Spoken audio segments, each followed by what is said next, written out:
I simply cannot find her. Maria? She's missing from the Abbey again. Perhaps we should have put a cowbell around her neck. I have looked everywhere, in all of the usual places. Considering that it's Maria, I suggest you look in someplace unusual. A grown man in a Nazi-era Austrian costume, standing an inch from Julie Andrews' face, trying to say I love you, while a giant studio light fired at him. Not once, not twice, over and over, take after take, until the entire crew was doubled over and the scene had to be rescued in the dark. That single moment nearly buried one of the most romantic scenes ever filmed, and the story behind it was kept quiet for years. And that's just the beginning, because behind the singing nuns, the yodeling puppets, and the mountains of Salzburg, there was a 5-year-old who nearly drowned on camera, a leading man who despised the movie he was starring in, a teenager who put her foot through a pane of glass in the film's final days of shooting, and a director who walked away from the whole project before a single frame was shot. This is the version of The Sound of Music they didn't put in the trailer. Start with the gazebo, because it's the story most people still don't know. Late in production, the cast and crew moved back to the 20th Century Fox lot in Los Angeles to shoot 2 of the film's most tender musical numbers, 16 Going on 17 and Something Good, inside a rebuilt version of the Von Trapp family gazebo. The real gazebo in Austria had turned out to be too small and too glass-walled to shoot in comfortably, so the studio built a replica back home. For Something Good, the moment where Maria and Captain Von Trapp finally admit they're in love, cinematographer Ted McCord wanted a soft, glowing, moonlit look. To pull that off, the crew rigged massive carbon arc lights above the set, the kind of industrial equipment that could bathe 2 actors in a warm midnight blue haze. There was just one problem nobody anticipated. As the carbon rods inside those lights burned down, they made noise. Specifically, they made a long, wet, unmistakable sound, the kind you'd expect from a whoopee cushion, not a piece of expensive Hollywood lighting equipment. And it happened at the worst possible moments.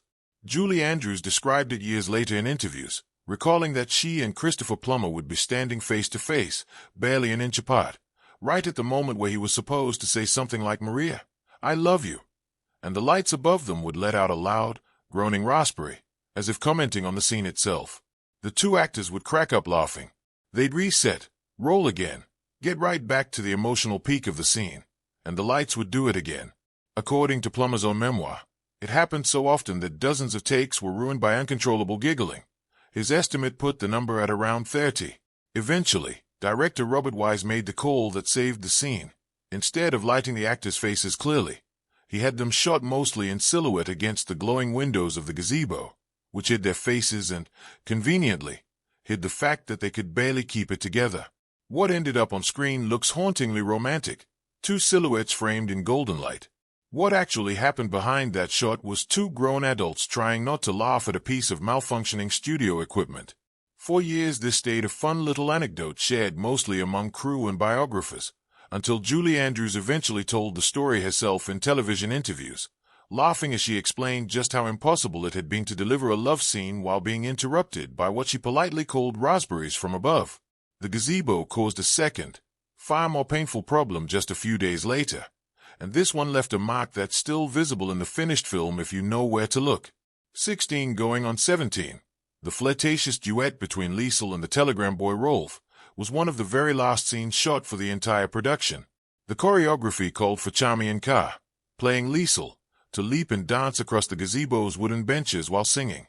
Nobody had thought to add any traction to those benches, and on one of her very first jumps, Carr's foot slipped straight through one of the gazebo's glass panes. She badly sprained her ankle in the process. Given that it was one of the final scenes left to shoot, there was no real option to pause production for weeks of recovery, so the crew wrapped her ankle, covered the bandage with makeup and careful camera angles, and kept filming around the injury. If you watch the number closely today, in a few shots you can actually spot the wrap on her ankle, a tiny scar and an otherwise flawless piece of choreography that audiences have been enjoying for 60 years without knowing what it cost to get it on film. Now for the story that's genuinely hard to watch once you know it happened. One of the film's most charming, low-key sequences is the rowboat scene, where Maria and all 7 Von Trapp children go sailing on the lake, only for the boat to tip over and dump everyone into the water, laughing. It's shot to look like harmless, joyful chaos. In reality, it came within seconds of becoming a tragedy. The youngest Von Trapp child, Gretel, was played by 5-year-old Kim Karath, and just before the cameras rolled, an assistant director quietly informed Julie Andrews that the little girl could not swim. The plan, hastily improvised on the spot, was simple. When the boat tipped, Andrews was supposed to fall toward Karath and grab her immediately. Instead, when the moment came, Andrews fell backward, away from the child, not toward her. Karath went under. Andrews has since described watching the little girl flailing in the water, unable to reach her fast enough, until the assistant director dove in and pulled Karath to safety. The child had swallowed a mouthful of lake water and was sick afterward, and by her own account she never fully lost her discomfort around water again. Because the shot itself had gone wrong, part of the sequence had to be reshot, which is why, if you look closely at the footage, you can spot a small continuity difference in who is helping Gretel out of the lake between one cut and the next. For decades this was simply a private, frightening memory for everyone involved. It only became public knowledge when Julie Andrews finally discussed it candidly in a television interview decades later, describing it as one of the most frightening moments of the entire shoot. Then there's the leading man himself, because Christopher Plummer's relationship with this film was nothing like the warm, nostalgic image audiences have of it. Plummer was a classically trained stage actor with a reputation for serious, weighty roles, and he reportedly turned down the part of Captain Von Trapp more than once before finally agreeing to take it. He was open, both during filming and for decades afterward, about how little he thought of the material. He nicknamed the film The Sound of Mucus and, in blunter moods, simply S&M, and he described the whole project as overly sentimental, far from the kind of serious work he wanted his career built on. He reportedly pushed for changes to give his character more depth, arguing that Captain Von Trapp needed more warmth and a genuine emotional arc rather than staying a stiff, humorless disciplinarian for the whole film. Off camera, by his own admission in his later memoir, he drank heavily throughout the Salzburg shoot, at times joking that the beautiful city felt more like a gilded prison than a dream location. None of that bitterness stopped him from delivering a performance that has become inseparable from the film's legacy. But it took him decades, and plenty of distance from the project, before he was willing to admit in interviews that the movie had, in his own words, eventually charmed him. Here's a detail that still surprises longtime fans. When Captain Von Trapp sings in the film, particularly during the more demanding vocal stretches, that isn't always Christopher Plummer's actual singing voice on the soundtrack. Professional vocalist Bill Lee, who had already lent his voice to other major studio productions, was brought in to handle portions of the character's singing, while Plummer's own voice was kept for dialogue and simpler musical transitions.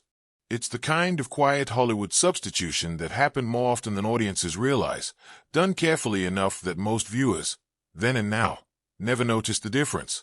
Plummer reportedly wasn't thrilled about it at the time, feeling it undercut his contribution to the role, but the decision stuck, and it remains part of the film exactly as audiences have always heard it. The dangers on this production weren't limited to actors twisting ankles or nearly drowning in a lake. One of the film's most iconic images, Julie Andrews spinning through an open alpine meadow at the very start of the movie, arms outstretched, camera soaring overhead, required a helicopter to fly in tight, low circles just above her to get that sweeping aerial shot. Each pass brought a blast of rotor wash strong enough to physically knock Andrews off her feet and flatten her into the grass. According to her own retellings, this happened again and again over the course of filming that single shot, and each time she had to get back up, brush the dirt off her costume, and keep smiling as if nothing had happened, because the cameras kept rolling. She's joked since that she felt like she was nearly launched clear across the countryside. What plays on screen as a single, weightless, joyful moment was, in practice, closer to being repeatedly tackled by a machine from above. Weather turned out to be just as unpredictable an adversary as any stunt. The production had budgeted for a relatively short location shoot in Salzburg, but nobody had fully accounted for just how much rain the region gets. Salzburg sits in one of the wettest parts of Europe, and the year the crew arrived brought near constant rain, turning a planned schedule of a few weeks into a much longer, soggy ordeal. Cast and crew spent long stretches of time waiting around in damp costumes for breaks in the weather that sometimes never came, and several sequences were ultimately filmed in a light drizzle that, thankfully, doesn't read clearly on camera. The delays ran up costs at a moment when the studio behind the film, 20th Century Fox, was already reeling financially from the disastrous overspending on its previous big historical epic. A cheerful family musical was never supposed to be the production keeping studio executives awake at night. Yet for a while, it genuinely was. Long before any of this went in front of a camera, the project almost had an entirely different director at the helm, and the story of how he left the picture was kept quiet for a long time. Acclaimed filmmaker William Wyler was originally attached to bring the sound of music to the screen, and he took the commitment seriously enough that he stepped down from his position on Fox's board to avoid any conflict of interest tied to the project. But privately, Wyler never really connected with the material. He wasn't drawn to the stage musical's tone, and after seeing the Broadway production in person, he came away unconvinced that the songs fit naturally into the story he'd be asked to tell. Around the same time, another project came his way, a much darker, psychologically tense thriller that suited his sensibilities far better, and he quietly asked to be released from his commitment to the Von Trapp story. The official explanation given to the press at the time was simply scheduling conflicts. In reality, Wyler had found a graceful, unremarkable-sounding exit from a project he didn't believe in, and it opened the door for Robert Wise, who stepped in during the final stretch of pre-production to shape the film that eventually became a phenomenon. Casting the Von Trapp children turned into its own quiet drama, filled with future stars who almost got there first.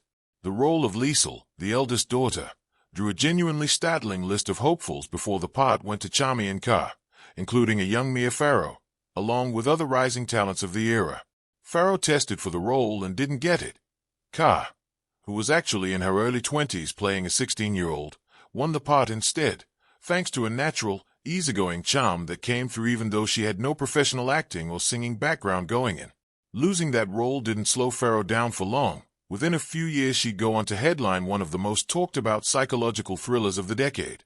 Meanwhile, the search for the right actor to play Friedrich, the second-oldest Von Trapp child, brought in names that seem almost unbelievable in hindsight, before the role ultimately went to a young actor who would later make his own mark on pop culture in a very different kind of costume. What's remarkable, looking back at all of this together, is how much of it never affected what audiences actually experienced watching the film. The malfunctioning lights, the ankle injury hidden under makeup, the assistant director diving into a lake to save a child actor, the leading man privately dreading a role he'd go on to be remembered for forever, the helicopter that kept knocking the female lead off her feet, the near miss with the wrong director entirely. None of it shows up on screen as anything other than warmth, humor, and old-fashioned movie magic. The film went on to become a genuine box office phenomenon, eventually overtaking Gone with the Wind as the highest-grossing film of its era, and it swept the major categories at the Academy Awards, including Best Picture and Best Director. Audiences around the world, in languages that had nothing to do with English, ended up humming the same handful of melodies for decades afterward. That's usually where the story stops in most retrospectives, with the glowing box office numbers and the golden statuettes. But the version worth remembering is the one where none of that success came easily, or safely, or without a genuine amount of chaos happening just out of frame. A 5-year-old nearly went under in a lake because of a plan improvised minutes before the cameras rolled. A teenager quietly finished a musical number on a sprained ankle because there was no time left in the schedule to let her heal. A leading man spent months resenting the very film that would define the rest of his career, while a piece of expensive lighting equipment kept interrupting his big romantic scene with a sound better suited to a comedy sketch. A director who could have shaped the whole project walked away for reasons the public was never told at the time. None of it was disastrous enough to sink the film, but all of it was carefully smoothed over, tucked into memoirs and decades-later interviews rather than press releases at the time, because a family-friendly musical about singing nuns and Austrian mountains was never supposed to have a behind-the-scenes story this messy. So the next time that gazebo scene comes on, the one where Maria and the captain finally admit they're in love, framed in that soft, romantic silhouette against the glowing windows, remember what that lighting choice was actually covering up. It wasn't an artistic flourish dreamed up in advance. It was damage control for two actors who could not stop laughing at a light that wouldn't stop making rude noises at exactly the wrong moment, on a set built to sell the world one of the most wholesome, beloved films ever made. If you enjoyed uncovering these hidden stories, let us know in the comments which one surprised you the most.